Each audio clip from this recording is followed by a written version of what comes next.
8장 63페이지 1963페이지 이방을 쳐서 멸하는 내용입니다. 즉 네 번째인데 다윗 왕국의 형통이죠. 다윗 왕국의 번창, 하나님께 언약을 듣고 또 하나님께 기도하고 그리고 결국 하나님께서 이방을 쳐서 다 멸함으로 다윗 왕국이 번창하도록 섭리하시는 내용이 8장에 나옵니다. 8장 1절에 보면 다윗이 블레셋을 쳐서 황복받고 메대감마라는 옷을 빼앗게 되죠. 이후에 다윗이 블레셋 사람을 쳐서 황복받고 블레셋 사람의 손에서 메대감마라고 하는 성읍을 빼앗게 됩니다.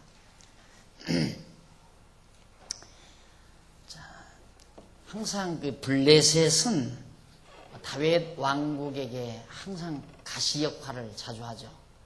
그런데 다윗이 그런 의미에서 다윗이 블레셋을 쳤다는 말은 그 나라의 다윗 왕국의 평안을 보장받는 것이라고 해도 과언이 아닙니다. 왜냐하면 그때만 해도 블레셋이 강한 하나의 국가였으니까 강한 국가로서 블레셋이 다윗 왕국에게 망했다라는 말은 그 주변 국가들로 하여금 감히 다윗 왕국을 넘보지 못하게 만드는 효과를, 전략적 효과를 지니는 그런 전쟁의 승리입니다.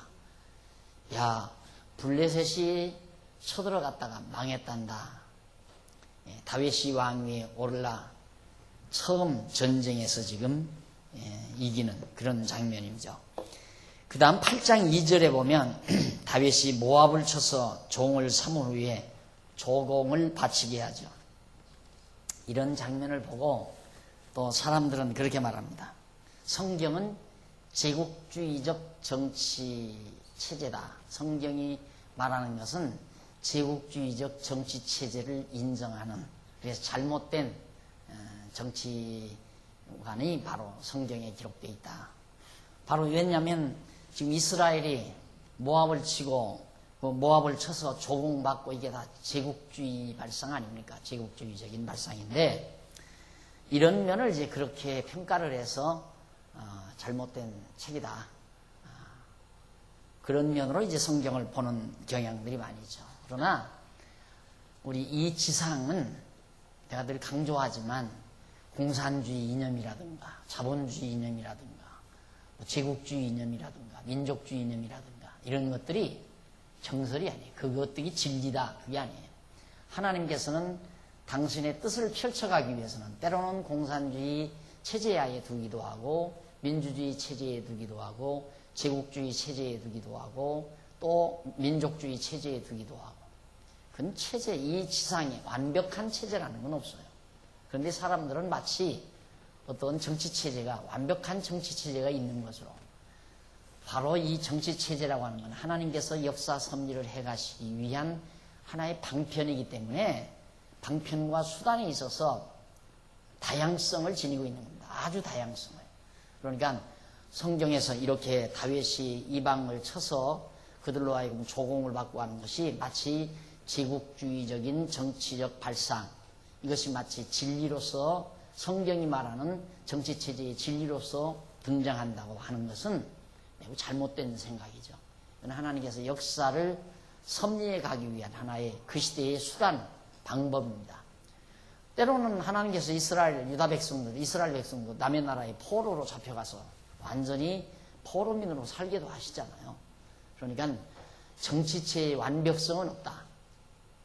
뭐 민주주의 정치체제가 이것이 진리고 공산주의 정치체제는 비진리고 제국주의는 비진리고 민족주의가 진리고 이런 이론이 정치 이론이란 절대 존재하지 않는다. 다 불완전한 것들이에요. 전부가 다 불완전한 것들. 그래서 다윗은 일단 하나님께서 다윗을 통해서 다윗 왕국을 통하여 하나님 여호와를 계시하시기 위해서 다윗 왕국을 세우시고 그 왕국에 평안함을 주시기 위해서는 주변 국가들이 다 망해야 되잖아요. 주변 국가가 강대하게 살아있는 한 절대로 평안함이 있을 수가 없죠.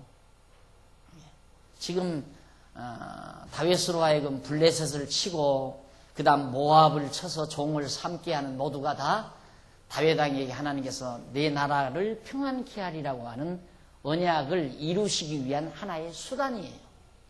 제국주의라고 하는 정치체제가 옳기 때문에 그 정치체제를 실현하기 위해서 하나님께서 그러는 게 아니라 하나님께서 언약하신 것을 이루시기 위하여.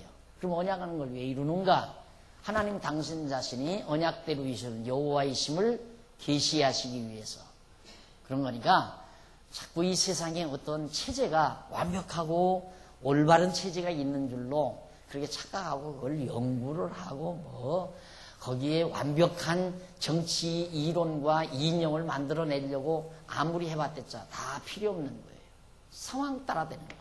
하나님께서 역사 섭리 상황 따라 때로는 제국주의적인, 때로는 민족주의적인, 때로는 공산주의, 때로는 자본주의 체제에 그런 체제 하에서 그 시대의 역사를 만들어 가도록 하나님께서 역사해 가시는 것이다. 그런 얘기입니다.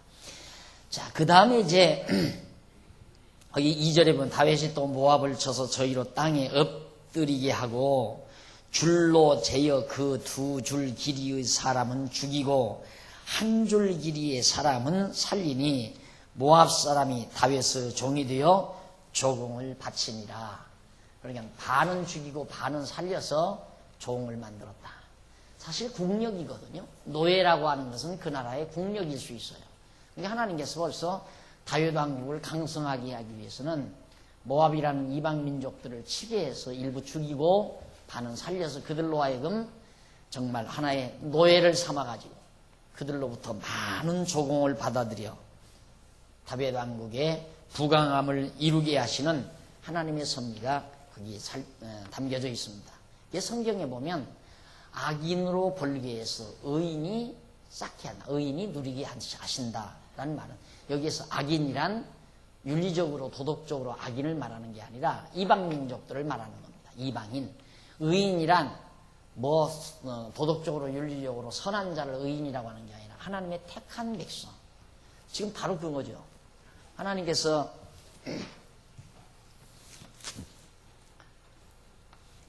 지금 이스라엘, 이게 이스라엘인데 지금 모압 족속이 여기 살죠. 모압. 이방인이란 말이죠. 이들 다 쌓아놓고 그들이 이루어놓은 모든 산업 이런 것들이 사실은 전부 유대인, 이스라엘 백성들을 위한 거예요. 왜? 백성들 반을 죽이고 이들이 반은 남아서 이걸 다 가꾸고 경작하게 해서 일로 전부 다 조공으로 가져오게 만드니까. 과거 우리나라도 그랬잖아요. 농사져 가지고 전부 일본으로 다 일본 사람들에게 다 보내주고. 왜? 그들의 노예가 돼버렸으니까 그러죠. 하나님께서 그렇게 섭리하시는 거예요. 근데 마치 뭐 흑노 해방, 노예를 해방시키는 것이 그것이 하나님의 절대적인 뜻이냐 또 그렇게.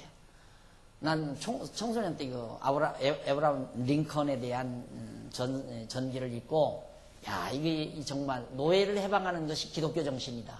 아니에요. 하나님을 잘 믿는 백성도 남의 노예에 되도록 하나님이 섭리해 가는 거예요. 왜? 하나님 당신 뜻을 이루어 가기 위해서. 노예 제도는 나쁜 것이고 노예를 해방시키는 제도는 그것이 정당한 기독교 정신이다. 이런 편협적인 지엽적인 생각. 그건 인간적인 측면에서 인본주의적인 측면에서 그렇게 논의될 수는 있을지 모르지만 하나님의 경륜에 있어서는 때로는 우리를 노예가 되게 하기도 하고 종이 되기도 하고 주인이 되기도 하고 낮아지기도 하고 높아지기도 하고 가난하게도 하고 부유하게도 하고 그러시면서 하나님이 당신의 뜻을 이루어 가시는데 어느 것이 진리라고 흑백 논리적인 그런 착상을 가지고 모든 걸 평가하고 그런 건 매우 속 좁은 생각이죠. 폭이 좁은 생각이에요. 오늘 또 잠깐 우리 차 한잔 마시면서 목사님들, 장로님들하고 얘기했지만 뭐 요즘 정치 하는데 그 만화가 나왔는데 몸을 홀랑 벗는 그런 만화가 나왔더라고요. 그러니까 그냥 정치인들의 그저 부정부패로 홀랑 다 베낀다 이거죠. 홀랑 베껴도 걱정이에요. 충격받는 사람이 얼마나 많겠어요. 누가 일하고 싶겠어요. 누가 사업하고 싶고. 다 그냥 머리가 터져도 다 정권 잡고 싶겠고. 그 다음 이제 정치의 불신은 더 깊어질 거고. 그러면 더 사회적인 혼란이 올 거 아니에요. 그러니라 하고 살아야 돼요. 다 그 사람들도 도둑질해 먹고 먹을 게 있어야 거기 가서 일하려고 애를 쓰지. 그 도둑질해 먹을 거 없으면 뭐 하려고 거기 자꾸 욕 먹으면서 거기 가려고 그러겠어요. 안 그래요? 편안히 골프나 치러 다니지. 안 그래요? 아, 거기 가면 도둑질해 먹을 것도 많고 좀 뭐 뒷구멍으로 들어오는 돈도 뭉태기로 있어야 공부 열심히 해서 또 그렇게 성공하려고 할 거 아니에요. 그래야 세상이에요. 에? 그래야 세상이지. 이 세상이 그런 거 하나도 없으면 여기가 천국이지 뭐예요. 옛부터 그러잖아. 옛말부터. 맑은 물에는 고기가, 큰 고기가 안 산다고. 다 그냥 부질부질하고 다 그렇게 그게 세상이고 그러니라 하고 우리 믿는 사람들은 사는 거고. 안 그래? 안 그러면 신문 볼 때마다 스트레스 받죠. 이마에 이 주름살 더 깊어지고. 아, 도둑질 해먹으려고 공부 열심히 해서 갔으니까 도둑질 해먹고 사는 게 당연하지. 안 그래요? 물론 이제 어렸을 때는, 내가 사법고시 봐서 이 불행한 세상을 한번 정의 사회로 만들겠다고 나서는데, 막상 칼자루 쥐고 들어가면 그렇게 안 하면 거기 뭐 붙어 있어요 또. 안 그래요? 도둑놈 소굴에 가면 같이 도둑질 하고 살아야 친구가 되지. 도둑놈 소굴에 가서 도둑놈 잡는 사람이 돼 보십시오. 언제 옆구리 칼자루 들을지 모르지. 당장 죽여버려요. 예? 교회도 그래요. 교회 안에서도 그런 얘기 내가 들었다니까요. 장로 딱 되니까 선배 장로들이 딱 불러다 놓고 당신 적당히 해. 적당히. 그러면서 엄포를 주더라는 거예요. 교회 안에서도 그러는데 세상 밖에는 더 할 거 없잖아요. 야 인마 까불 좀 마. 뭐 국회할 때 딱 잘난 척하고 뭐 발언했다가는 딱 붙들어놔. 야 인마 니 얼마나 깨끗해서 그래. 너 목숨부터 가만히 입 다물고 가만히 있어. 그래서 다 눌려가지고 형님 동생 하면서 다 그러고 사는 것이 세상인 거예요. 우리 국민들은 또 그러니라 하고 살아야 되고. 에? 그걸 뭘 밝히면 뭐 어쩌다는 거예요? 밝혀서 어떻게 하겠다는 거예요? 다 밝혀서 그런 사람 하나도 다 몰아내버리자. 그럼 누가 거기 할 사람 있어요? 지난번 청문회 안 해봤어요? 청문회 해보니까 2명 갔다 해도 안 되고 3명 해도 안 되고 그러면 하나도 총리할 사람도 없고 국회의원 할 사람도 없어요. 왜 이런 얘기하냐면 이 세상에는 진리가 없다. 알았어요? 이 세상엔 진리가 없어요. 절대. 어떤 정치 이론도 올바른 절대적 진리가 없어요. 그건 모두가 다 하나님이 섭리해 가시는 방법이요 수단일 뿐이에요. 그래서 때로는 애매하게 힘없는 자가 힘 있는 자에게 억울함을 당하기도 하고 정말 억울하게 멸시와 천대를 당하기도 하시고 다 그런 거 아니에요. 다윗이 사울에게 억울하게 당하잖아요. 무슨 죄가 있다고 사울에게 뭘 잘못했다고 충성 열심히 하고 사울에게 쫓겨다닌다네. 그게 세상이에요. 그렇다고 하나님이 있느니 없느니 하나님에게 원망하고 짜증하고 다윗 안 그러잖아요. 억울하게 사울에게 쫓겨다녀도 당당하게 하나님 의지하고 너그러운 배짱으로 너그러운 마음으로 죽이려는 사울 자기가 손대지 않고 그렇게 몇 년 동안 자기를 뒤쫓아다니면서 괴롭혔던 대적들 한 사람도 자기 손대지 아니하고 다 처결되잖아요. 그게 여호와 하나님을 아는 자의 너그러운 마음이에요. 널찍한 마음. 예, 세상 일 돌아가는 거 보고 스트레스 받지 마십시오. 큰 소리 치지 말고. 그러니라 하고 사세요. 예, 그러니라 하고. 궁극적으로 미국 보십시오. 아무 이유도 없이, 아무 조건도 없이, 애매한 백성들, 그 땅속에서 기름 파먹고 그런 데로 먹고 살 사람들 그냥 무참하게 가서 다 쏟아부어가지고 파괴하고 다 죽여버렸잖아요. 그게 다 세상에서 잘난 사람들이란 말입니다. 예? 그러니까 아까 내가 말씀드리잖아요. 세상에서 지 혼자 잘났다고 생각하는 사람처럼 불행한 사람이 없다. 잘났다고 생각하는 사람은 잘난 사람끼리 이제 친구가 되는데 잘난 사람끼리 친구가 되면 어떻게 하는 줄 압니까? 거기서는 계속 기적이야. 잘난 사람끼리 만나면 스트레스를 받아 또. 저 새끼가 계속해서 내 앞에서 잘난 척하니까 내가 스트레스 받을 수밖에 없죠. 예. 그래서 하나님 앞에서 우리 다 부족한 줄 알고 널널하게 서로 아까도 말했지만 선후배 동료 널널하게 같이 그렇게 화목하면서 그렇게 살아가는 게 제일 행복한 삶이죠. 잘난 척 해봤댔자 외롭고 쓸쓸하고 다 불평불만, 남이 다 자기에게 해로운 사람 같고. 왜? 자기 생각대로 안 따라주니까. 자기한테 와서 굽신굽신하고 자기를 위해서 다 열심으로 다 희생하고 봉사하고 그랬는데 어느 바보가 그럴 사람이 있어요, 이 세상에. 안 그래요? 어느 바보가. 그러니까 남을 자기를 위해서 남에게 희생하라고 하는 사람처럼 우매하고 미련하고 오만방자한 사람이 없어요. 그러니까 남을 부리려는 사람이고 남을 지배하고 부리려는 사람.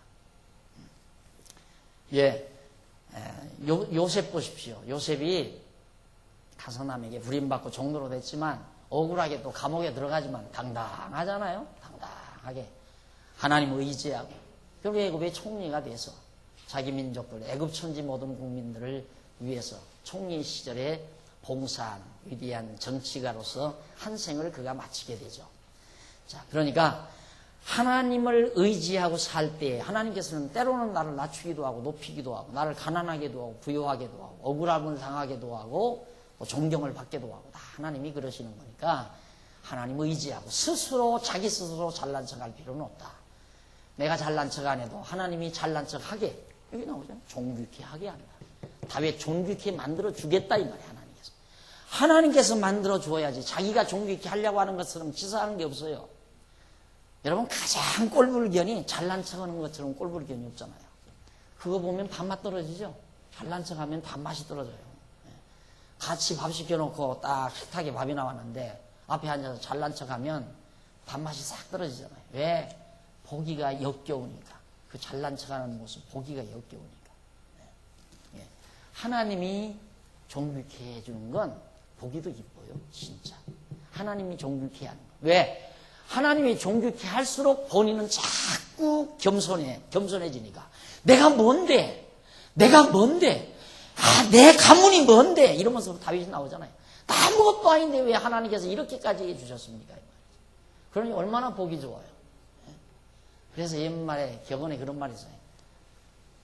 곡식은 익을수록 고개가 숙인다. 머리가 수그러진다. 경험학에서 나오는 얘기죠. 하나님이 존귀케 하면 스스로는 더 겸손해지고 더 낮아지는 모습을 사람들에게 보이기 때문에 그래서 더 존귀함을 더 받는 거예요. 사랑받게 되고 존귀함을 받게 되고 스스로 하는 것처럼 바보가 없어요. 자, 그 다음에 이제 8장 3절로 8절에 보면 소바왕과 아람왕을 종으로 삼아 종을 계속 소바왕, 아람왕, 아람 소바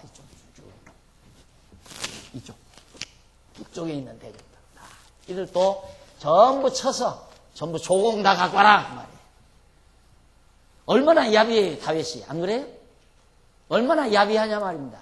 강하다고 와서 다 쳐서 정복해가지고 일본 사람들 우리나라 와서 쳐서 정복해서 다 공출해 가서 곡식 다 뺏어가고 그런 거나 똑같은 거죠. 어떻게 선하신 하나님이 저런 걸 시킬 수 있어요? 안 그래요? 선하신 하나님이 어떻게 이런 야비한 일을 시킬 수 있느냐 이 말이에요. 자기들 여기서 먹고 살고 자기들 민족끼리 모압도 자기들 민족끼리 좀 평화롭게 돈 벌어서 잘 먹고 잘 살도록 놔둬야지 힘 있다고 와서 쳐가지고 다 죽여버리고 그리고 남겨서 종 삼아서 전부 조공 바치게 하고 이런 야비한 짓이 어디 있어요? 납득이 가요 여러분? 하나님이 저렇게 만들었다니까요. 하나님께서. 그래서 이 시각이 좁은 사람들은 자유주의 신학자들 구약에 나오는 신은 무자비한 신이다 이거예요. 그런 신은 믿으면 안 된다. 나 그런 말 많이 들었어요. 내가 이제 성경 가리킨다는 말 듣고 좀 그전에도 누가 쫓아와서 나하고 변론에 와가지고 하는 얘기가 난 하나님 안 믿는다 이거. 왜 안 믿느냐 이게 무자비하고 아주 불공평하고 아주 두렵고 아주 협박적인 신이다 이거예요. 그런 신을 뭐 때문에 믿느냐. 그러니까 얼마나 시각이 좁은 시각입니까? 우리가 알고 보면 정말 신실하시고 자비하시고 영원하시고 전능하시고 주권자이신 하나님이신데 그 지역적으로 이것만 딱 놓고 보면 여러분 내가 이렇게 딱 해놓고 이 얼마나 무자비한 신입니까? 이런 신을 경외해야 됩니까? 이런 신은 세상에서 없애버려야 됩니다.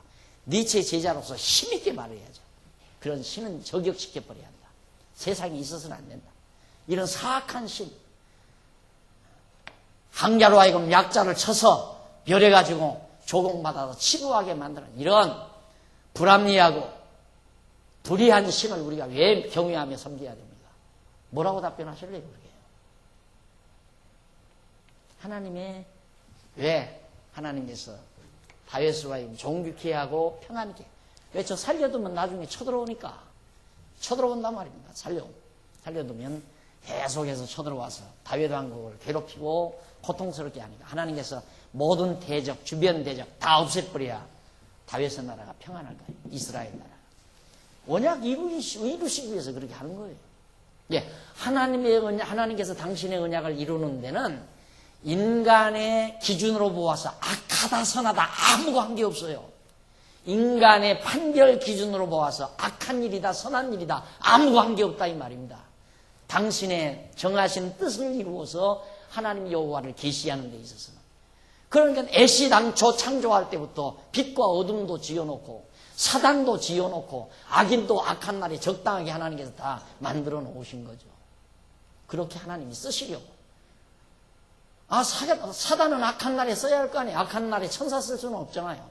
악한 날에는 악인을 써야 되고 선한 날에는 선인을 써야 되고 밝은 날에는 빛이 필요하고 어두운 때는 밤이 필요하죠. 어두움 캄캄할 때 할 일은 캄캄해야지. 밝을 때 할 일은 밝아야 되고.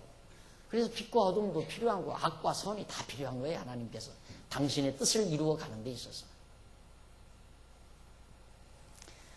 자, 이렇게 주변 나라들이 다윗에 의해서 다 패배를 당합니다.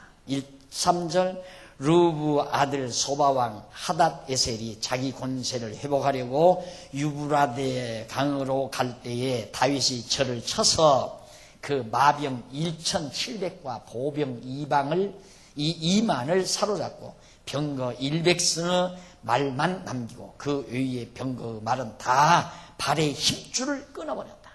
왜? 말들의 힘줄을 끊어버리면 말이 뛰지를 못하잖아요. 예. 자, 여기 보면 루브 아들 소바라고 하는 사람, 소바왕 하닷에셀이라는 사람이 이제 자기 세력을 구축해서 나라를 하나 세우려고 막 군인들을 동원하고 자기 다른 무리들을 해서 군마와 병거와 이런 것들을 수백 수천 이렇게 마련해 가지고 이제 저쪽 유브라데 강 쪽으로 가는 거예요. 그러면 이쪽에 가서 나라를 경국해 가지고 그 말과 군마들을 가지고 쳐들어올 거 아니에요. 여기 먹을 것이 있으니까 이 나라가 평안하고 이제 부여해지니까 여기 먹을 것 있는 나라를 쳐야 뺏는 것도 많으니까. 그러니까 애시당초 일어나기 전에 그냥 박살내버리는 거죠. 그래서 소바를 쳐서 멸해버리고 그 다음 이제 이어서 4절 이제 5절 다메섹 아람 사람들이 소바왕 하닷에셀을 도우러 온지라 다윗의 아람 사람 22,000을 죽이고 다메섹 아람에 수비대를 두매 아람 사람이 다윗의 종이 되어 조공을 바치니라. 다윗이 어디를 가든지 여호와께서 이기게 하시니라. 다윗은 출전만 하면 승리하네. 그래서 내가 늘 강조하는 것이 승리는 보장된 싸움이다. 우리의 싸움은 보장된 싸움이다. 바른 하나님의 정하신 뜻대로 싸우는 싸움은 승리가 보장된 싸움이다 이 말이에요. 군대가 많고 적음이 있잖아요. 전쟁의 승리는 군대가 많고 적음이 있는 게 아니다. 하나님의 정하신 대로 이길 자가 이기고 질 자가 지게 되어 있다 이 말이죠. 그 진리 싸움이라는 건 이기게 돼 있잖아요. 궁극적으로. 과정 속에서는 패하는 것 같지만은 진리 싸움은 궁극적으로 이기도록 보장이 되어 있는 싸움이에요. 그런데 이런 싸움을 왜 못해요? 이런 싸움은 할만하잖아요. 이기도록 보장된 싸움인데. 다윗 하나님께서 출전만 하면 이기도록 하나님께서 하시는데 전쟁에 두려울 거 뭐 있어요? 가기만 가면 이기는 거예요. 하나님께서 다윗으로 하여금 이기게 돼. 왜? 종교케 하고 평안케 하려니까. 전쟁에 패하면 평안이 무너지잖아요. 그러니까 하나님께서 반드시 다윗이 가기만 하면 이기도록 하나님께서 섭리하시는 것이다. 따라서 모든 역사는 하나님의 정하신 뜻을 이루시기 위한 하나님의 섭리이지 인간의 작품이 아니라는 게 너무 분명하죠. 자, 그래서 조공을 바치는 다윗이 어디를 가든지 여호와께서 이기게 하십니다. 다윗이 하다데셀의 신복들이 가진 금방패를 빼앗아 예루살렘으로 가져오고 또 하다데셀의 고울을 베다와 베로데에서 매우 많은 놋을 빼앗았느니라. 결국 아까 소바왕의 아들이 이제 이쪽으로 가서 나라를 다시 하나 이제 이루려고 할 때 다윗이 쫓아가니까 이쪽 아람 왕이 소바 왕을 도와서 이스라엘 다윗과 싸우려고 한 거예요. 그러다가 아람이 망하는 거예요. 그래서 여기 딱 이제 수미대를 하나 다윗이 두고 전부 여기를 다 다스려서 조공 다 유다 나라, 이스라엘 나라로 다 조공 바치게 해서. 그래서 이스라엘 나라가 큰 거부가 되잖아요. 그래서 악인이 쌓은 재물을 의인이 누리게 하신다. 하나님께서 그대로 이방 나라들이 다 쌓아놓은 재물들을 전부 하나님의 택한 백성 이스라엘로 들어오게 만들어서 이스라엘의 부와 영광, 평안을 누리며 살도록 하나님께서 섭리하신 것이다. 그 다음 넘어가서 8장 9절로 12절에 보면 하맛 왕 도이가 보낸 금과 은과 놋을 여호와께 드립니다. 하맛 왕 도이가 다윗이 하다레스를 온 군대를 쳐서 파하였다 함을 듣고 그 아들 요람을 보내어 다윗 왕에게 문안하고 축복하게 하니 이는 하다데스 도이로 더불어 전쟁이 있던 터에 다윗이 하다데스를 쳐서 파함이라. 참, 하여튼 꼭 먹고 알 먹고 막 그러잖아요. 꼭 먹고 알 먹고. 여기 아람 왕이 저쪽 이제 다윗하고 이제 전쟁하게 된 것이 이제 소바 왕의 아들을 도와서 싸우려다가 한 거거든요. 그때 이제 아람 왕이 누구와 싸우게 됐냐면 전쟁을 하면 하맛 왕. 하맛도 요 부근이에요.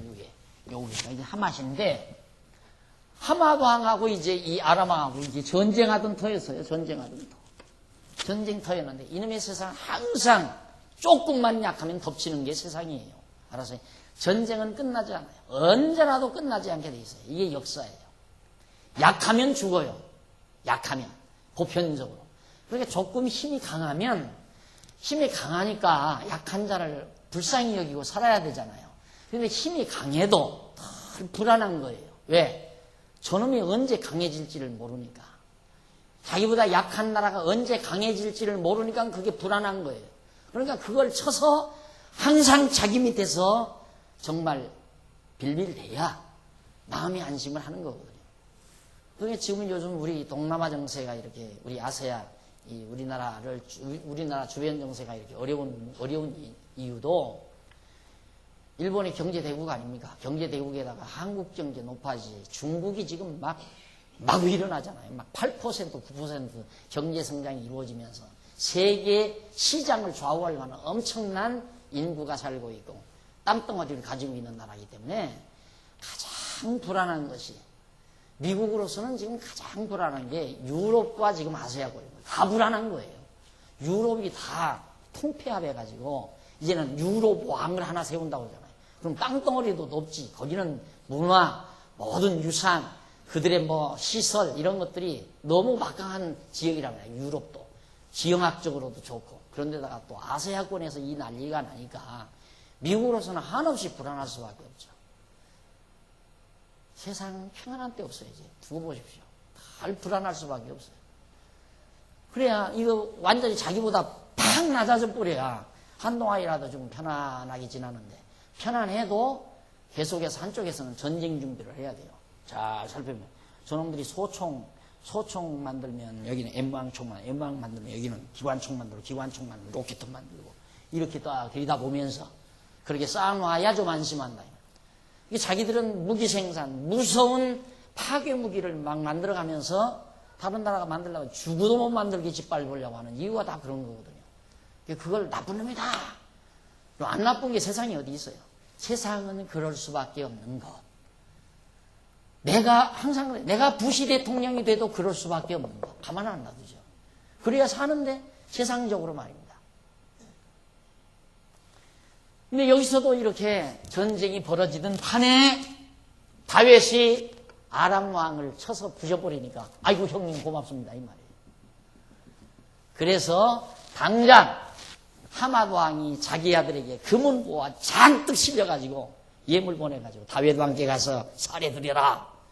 그래가지고 와서 그거 상납하면서 살해하기. 갑자기 큰 보물덩어리가 한술에 들어오잖아요. 그러니 나라가 부강 안 할 수 있어요. 내가 늘 강조하지만 부자는 자기가 쌓는 게 아니에요.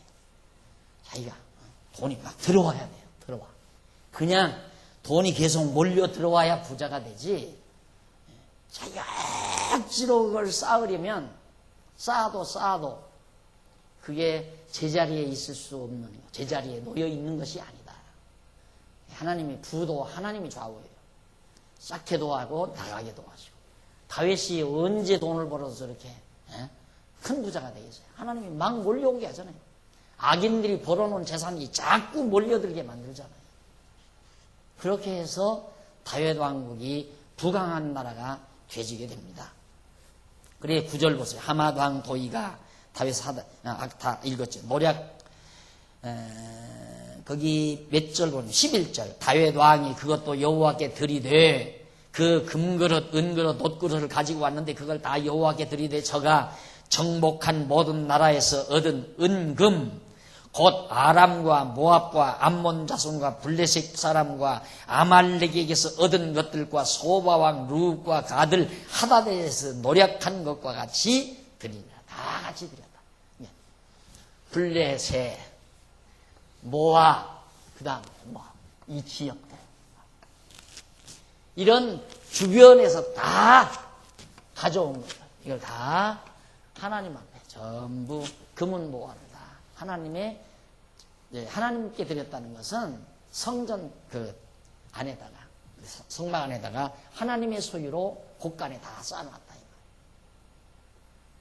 이러니 점점 이스라엘은 큰 부가 축적이 되는 거죠. 그러니까 나라 경제라고 하는 건 지금 현재 우리로서는 이 나라의 경제의 원전도를 달러에 있잖아요. 달러 얼마 보유하고 있는가, 금을 얼마를 보유하고 있는가, 그게 달려 있잖아요. 근데 여기는 뭐야? 이때는 달러가 없으니까 금은 모아만 잔뜩 가지고 있으면 부자가 된 거예요. 완전히 견고한 경제 대국이 되는 거예요. 그런데 이렇게 몰려 들어오잖아요. 계속 금은 모아. 전쟁에서 뺏으면 가서 뭐 가져오겠어요? 금은 모아 가져오잖아요. 그러니까 지금도 보물선 찾는다. 전쟁에서 뭐부터 가져가요? 그 나라 죽고 열고 그 안에 금은 모아 다 배에다 싣고 저 나라로 가다가 다 빠져서 바닷속에 있는 거. 우리나라 해변에 몇 개 지금 어디선가 지금 찾고 있다고 하잖아요. 그러니까 막 주가가 솟고 옛날이나 지금이나 똑같아요. 그것 때문에 전쟁하는 거예요. 그것 때문에. 그거 뺏어올려. 그게 뭐 인류가 발전하고 인류 두뇌가 발전하고 뭐 이성이 발전 아니에요. 인생은 어차피 본능으로 살아요. 짐승처럼 본능으로 살아요. 똑같아요. 1000년 전 인간이나 2000년 전 인간이나 그 살아가는 기본 방법 원리가 똑같다 이 말이에요. 절대 자기 밑에 자기보다 강한 자를 용납 안 하려고 하는 기본 속성이 인간에게 있어요. 나라도 자기보다 강한 나라가 되려는 나라를 그대로 두어둘 나라가 지금 이 지상 위에 아무 나라도 없어요. 똑같다 이 말이 원리가. 인간의 이성적 판별력에 의해서 살아가는 세상이 아니에요. 이때 다 그러잖아요. 그게 하나님께서 역사를 이끌어가는 하나님의 섭리예요. 그런 모든 것들이다. 그래서 이 현실에서 정의 사회를 구현한다. 정의 세계를 구현한다. 이건 다 슬로건뿐이에요. 아무도 못해요. 오직 하나님만이 가능하다. 하나님만이 이 영원한 하나님의 나라를 세우는 거지 인간의 노력으로 유토피아를 세운다? 그건 하나의 이상일 뿐이고 가면일 뿐이에요. 절대 불가능한 거예요. 이래서 결국 다윗 왕국은 점점 강해지고 8장 13절 14절 보면 다윗이 영국에서 에돔 사람을 쳐 죽이고 명예를 얻죠. 자, 여기 에돔, 여기는 에돔이지. 에돔,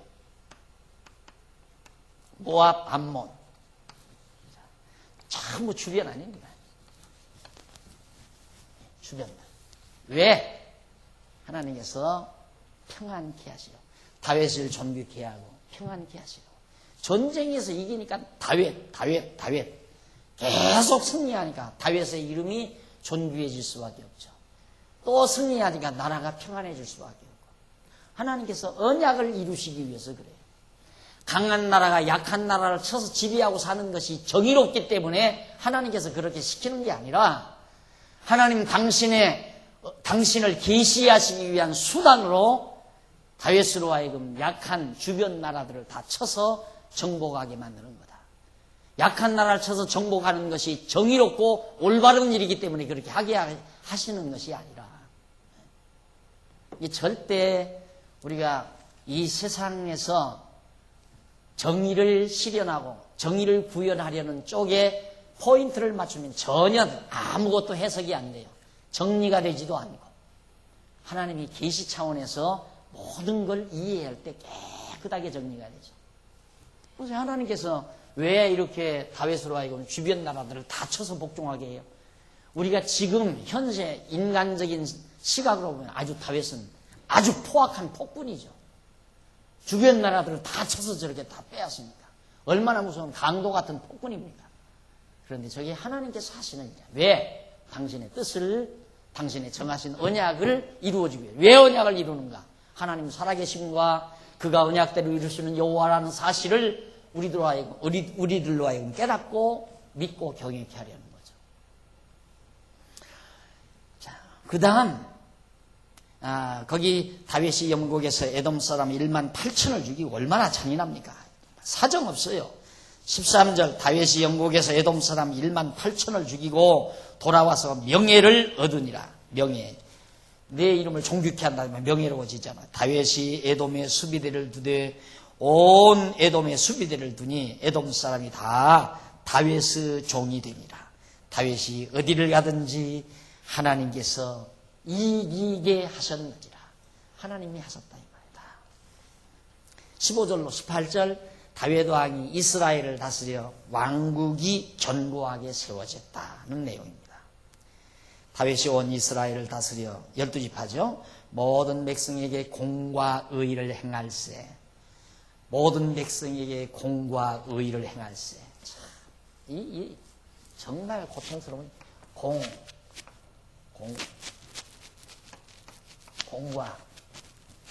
의, 공의라고 그러죠. 부를 받아요. 공의. 우리 인간적인 판단 기준에 의한 공의라고 하는 것은 이게 아니죠. 이게 무슨 공의로운 다윗입니까? 폭군 같은 다윗이. 근데 다윗이 공의로 자기 백성을 다스렸다. 그 공의란 말은 뭐냐면, 항상 여러분 이걸 생각해요. 하나님이 정하신 뜻이 공정한 것이고 그것이 의로운 거예요. 우리 기준으로 의롭다 악하다 하면 안 돼요. 그건 인간 기준의 도덕적 기준이지, 종교적인 절대적 기준은 하나님의 기준이 돼야 돼요. 그러니까 하나님이 정하신 뜻이 공의로운 거예요. 정당한 것이고. 그렇게 보지 아니하면 성경 못 풀어가요. 잠언서는 더더욱 못 풀어요. 여러분 잠언 지난 여름학기 때 배웠잖아요. 잠언의 지혜. 못 풀죠. 거기 뭐 전부 공의. 또 시편도 공의란 말이, 공의란 말이 얼마나 많아요. 공의란 하나님의 정하신 뜻. 이 뜻이 바로 공의로운 거예요. 그래서 거기 보면 15절, 다윗이 온 이스라엘을 다스려 모든 백성이 공과 의를 행할세. 16절, 수레의 아들 요압은 군장이 되고 야일루스 아들 여호사밧은 사관이 되고 아이두베의 아들 사독과 미아다르 아들 아히멜렉은 제사장이 되고 스라야는 서기관이 되고 여호야다의 아들 분하냐는 그렛 사람과 블렛 사람을 관할하고 다윗의 아들들은 대신이 되니라. 완전히 문무백관, 조각이 딱 이루어진 겁니다. 나라가 아주 견고하게 잘 세워지고 공의를 행했다. 그래서 그 공의에 대해서 거기 나오죠. 1968페이지 위에서 세 번째 줄 앞에, 그는 모든 백성에게 공과 의를 행하였다. 공은 히브리 원문으로 미스파트라는 말인데, 이는 판결 또는 규례라는 뜻이다. 의는 히브리 원문으로 째다카라는 말인데 라고 하는데 이는 의로움 또는 공의라는 뜻이다. 따라서 다윗 왕이 공과 의를 행하였다는 것은 판결을 공평하게 행하였다는 뜻이다. 수레의 아들 요압은 군대 장관이 되었다. 그러니까 판결을 공평하게 했다는 말은 하나님의 뜻대로 공평하게 했다 그 말이에요. 공의를 행했다는 말. 백성들을 하나님의 뜻대로 다스렸다. 그 다음 이제 넘어가서 1969페이지 위에서 세 번째 동그라미 안에 사울의 후손에 대한 선대. 자, 이거 보십시오. 얼마나 내 상상에는요, 다윗이 글쎄 그렇게 잘난 사람이 아닌 것 같아요. 그렇게 뭐 준수하고 잘난 사람이. 왜 그러냐면 이세의 아들 가운데 준수하고 잘난 아들은 제일 큰 아들이었거든요. 근데 그걸 멸했다 이 말이에요. 이게 다윗 딱 갖다 놓으니까 하나님께서 사무엘에게 사람을 외모로 취하지 말라라고 하잖아요. 외모는 형편없이 모자랄거는 것 같아요. 그런데 어떻게 이렇게 배짱이 넓어요? 배포가 다윗이. 사울의 후손에 대한 선대. 그래서 여기도 늘 강조하지만 사람이란 자기가 여유스러워야 마음도 넓어져요. 자기가 평안해야 마음이 넓어진단 말입니다. 다윗도 보십시오. 하나님께서 승리께서 종교케 하고 평안하게 해서 백성들을 잘 다스리도록 나라가 견고해지니까 얼마나 평안해요. 그러니까 비록 자기의 원수의 자녀들이지만 원수의 후손들이지만 사울왕의 후손들, 사울왕이 자기 죽이려고 하던 자 아니에요. 그 후손들을 선하게 대해요. 선하게. 그러니까 벌써 남에게 악하게 대하는 사람은 그 사람 자체가 아직 평안하지 못하기 때문이고 그 사람 자체가 불안하기 때문에 남에게 공격적이에요. 원수에게도 공격적이고. 그러니까 남에게 공격적인 사람은 반드시 그 마음이 평안치를 못해요. 근데 평안하지 못한 사람에게 양보란 도대체 절대 있을 수도 없는 거고. 근데 평안해지면 아주 정반대의 태도가 나올 수 있어요. 그래서 언제나 제가 그런 얘기를 하죠. 일은 평안한 때 해결해라. 일을 평안한 때 해라. 이 교회 일꾼 세우는 일도 교회가 평안할 때 일꾼을 세워야 되거든요. 교회가 평안치 못하고 막 웅성대고 서로 시끄러울 때 일꾼 세웠다가는 교회 발딱 뒤집어져요. 왜? 성도들이 마음이 편안함이 없으니까 용납을 안 해. 내가 싫은 사람이 지금 이번에 장로가 됐다. 내가 싫은 사람이 집사가 됐다. 막 떠들고 일어나는 거예요. 막 공격하고 일어나는 거예요. 그런데 편안할 때 하면 누구가 장로가 되든 집사가 되든 권사가 되든 편안한 데는 다 용납이 돼요. 맞아. 저분은 될만해. 당연히 되셔야 돼. 다 사람 보기에는 부족해도 하나님 보시기에도 합격된 분들이야. 이렇게 마음을 넓혀서 다 수납하고 교회가 조용한데 불편하면 자기 마음이 불편하면 누구 때문에 안 돼서 이건 누가 꼭 찍어서 나를 못 되게 한 거야. 그래가지고 다 나갔잖아요. 과거에도. 하여튼 교회 투표 한번 하면 한 가정씩 나가. 한두 가정씩 우리 교회가. 그 평안하지 못한 사람이 나가는 거예요. 따지고 보면 전부 뭔가 마음이 평안치 못한 사람들이에요.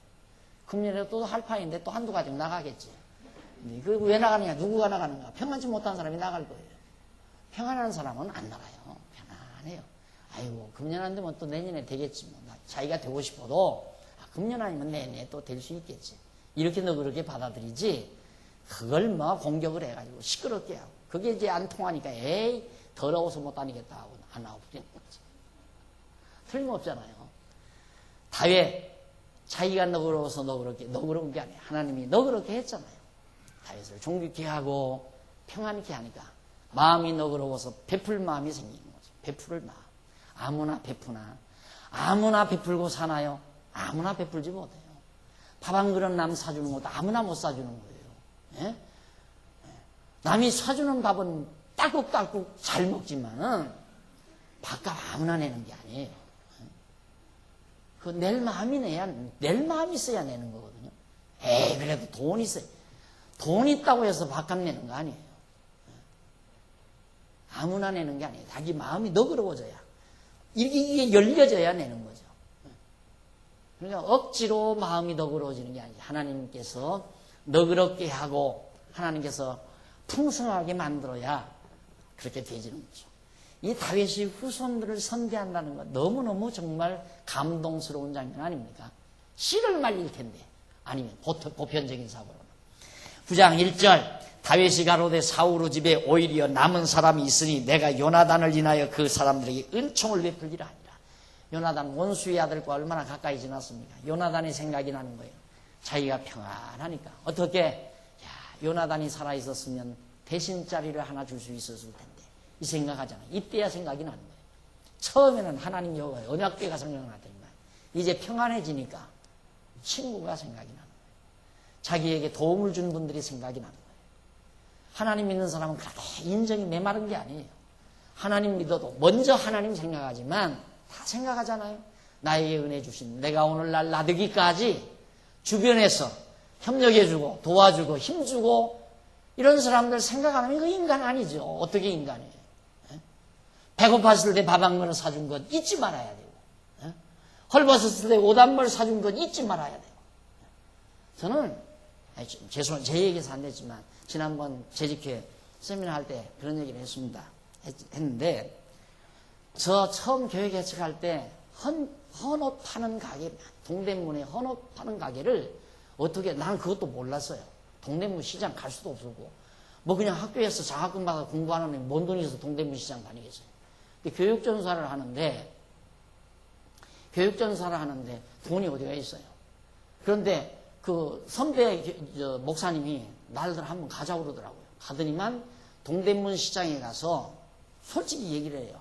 전사님요, 헌옷은 헌옷이지만 깨끗한 헌옷이니까 기분 나쁘게 생각하지 말고 몸에 맞는 거 사입으라는 거예요. 입으라는 거예요. 그러니까 다 새 거야. 내가 볼 때는 다 빨아서 다 해놨으니까 새 것 같죠. 그래서 그때부터 헌옷을 사입는 버릇을 제가 갖게 됐어요. 한동안 헌옷집을 많이 다녔죠. 헌옷집을 많이 다니면서 그걸 사입곤 했는데 내가 지금 뭔 얘기하려다 이게요. 내가 이 얘기하려고 하는 거예요. 그 헌옷 사준 선배 목사님의 은공을 옷 입을 때마다 생각한 거예요. 옷 입을 때마다. 그 헌옷 하나 얻어 입고 얼마나 폼됐는지 몰라요, 제가. 학교 가가지고. 그러니까 우리가 정말 하나님의 사람들이 세상 살면서 하나님만 생각하고 인간 인정을 모르는 것이 아니라 하나님이 이렇게 평온케 하시면 생각할 자 다 생각하게 돼 있고 고마움을 느낄 자 다 느끼도록 돼 있고 자기 마음이 평안하면 다 생각나게 돼 있어요. 그런데 항상 욕심에 차 있는 사람은 그런 생각 못하죠. 내 마음에 욕심이 차 있으니까 불만이 가득한데 무슨 도리어 속이 상할 거 아닙니까? 응? 자기는 새 옷 해서 입으면서 나한테 헌옷 사줘? 내가 그지야? 이러면서 생각할 거 아닙니까? 안 그래요? 당연하잖아요. 그러면서 생각할 거 아니에요. 자기는 새 옷 사입고 나는 그지야? 헌옷 사주게? 이러면서 불만을 할 터인데 내 마음이 평안하면 도리어 그걸 고마움으로 생각한다. 고마움으로. 안 사줬으면 어쩔 거 안 사줬으면. 예. 정말 하나님이 다윗의 마음을 너그럽게 해서 그 원수의 후손을 선대하는 이 아름다운 정경은 하나님과 하나님의 자녀 사이에서 이루어지는 아름다운 정경임을 우리가 엿볼 수 있습니다. 다윗이 바로 그 요나단을 인하여 그 사람에게 은총을 베풀리라 하니라. 그러면서 사울의 종 하나가 있으니 그 이름은 시바라. 저를 다윗 앞으로 부르매 왕이 저에게 묻되 네가 시바냐? 가로되 종이 그로소이다. 왕이 가로되 사울 집에 남은 사람이 없느냐? 내가 그 사람에게 하나님의 은총을 베풀고자 하노라. 시바가 왕께 고하되 요나단의 아들 하나가 있는데 절룩발이니이다. 그러니까 사울의 손자예요. 요나단은 사울의 아들이고 요나단은 죽었잖아요. 아버지하고 같이. 친구가 죽었단 말입니다. 그런데 그 가문에 종이 하나 있어서 그 사람을 불러가지고 혹시 사울의 가문에 남은 자가 없느냐 하니까 하나 남았습니다. 누구냐? 그러니까 요나단의 아들인데 절룩발입니다. 불구래잖아 이 말이에요. 왕이 저에게 묻되 그가 어디 있느냐? 시바가 왕에게 가로되 로드발 암미에르 아들 마기르 집에 있나이다. 다윗 왕이 사람을 보내어 로드발 암미에르 아들 마기르 집에서 그 전룩발이 요나단의 아들을 데려왔습니다. 사울 손자 요나단의 아들 무비보셋이, 그 이름이 무비보셋, 전룩발의 아들 무비보셋이 다윗에게 나와 엎드려 절하매.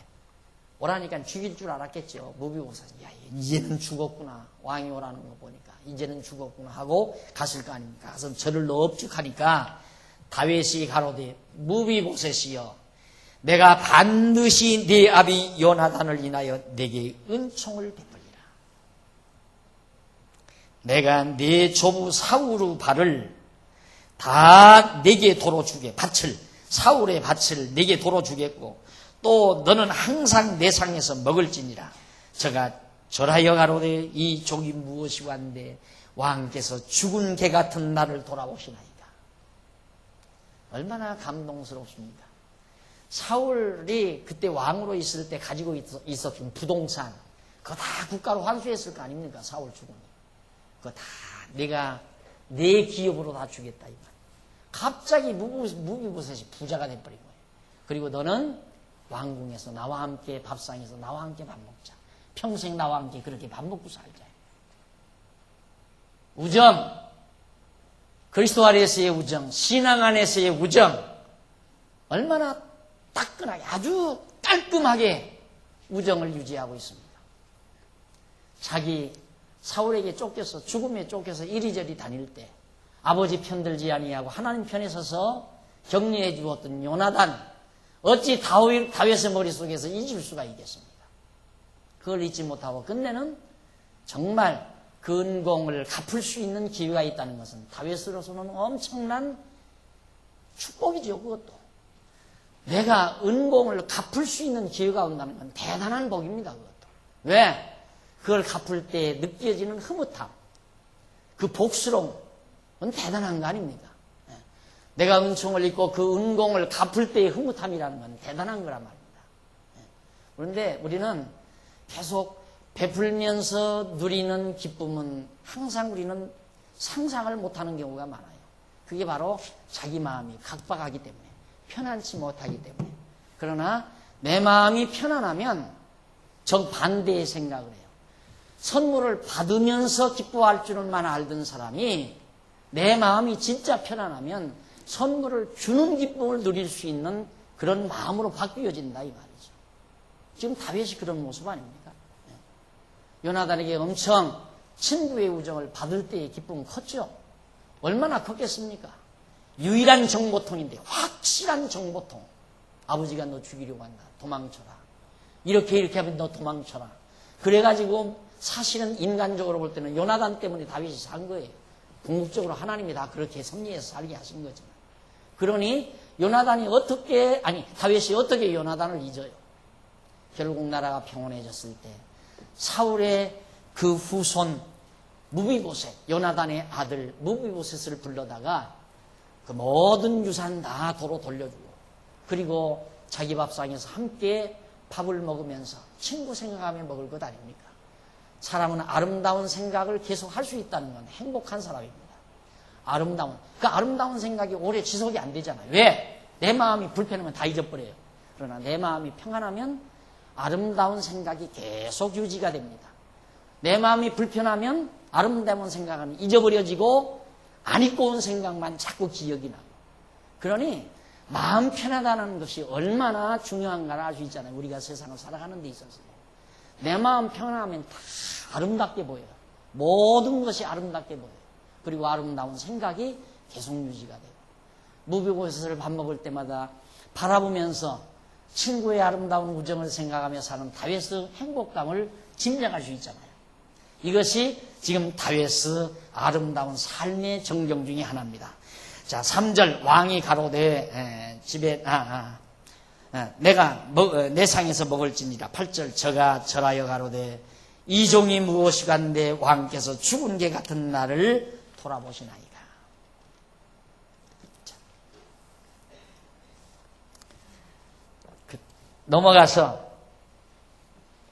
넘어가서 9장 9절로 13절에 보면 다윗이 무비보셋을 선대하여 왕의 상에서 먹도록 계속 배려하는 내용이 나옵니다. 거의 잠깐 읽어봅시다. 왕이 사울의 사환 시바를 불러서 이르되 사울과 그 온 집에 속한 것은 내가 다 내 주인의 아들에게 주었노니 너와 네 아들과 네 종들은 저를 위하여 밭을 갈고 거두어 네 주인의 아들을 공비하라. 그러나 내 주인의 아들 무비보셋은 항상 내 상에서 먹으리라. 얼마나 멋있는 배려예요. 그러니까 그 모든 땅덩어리 이것은 전부 그 종이 관할을 해서 거기서 얻어지는 소득은 무비보셋에게 자꾸 주어라. 그리고 무비보셋은 나와 함께 거하면서 내 상에서 밥을 먹고 살 것이다. 이렇게 배려를 하는 장면이 이제 9장 9절로부터 소개됩니다. 벌써 시간이 다 됐네요. 나머지 내용 다음 시간 생각하면서 말씀 듣도록 약속하고 오늘 강의를 여기서 마무리합니다. 기도하십시다.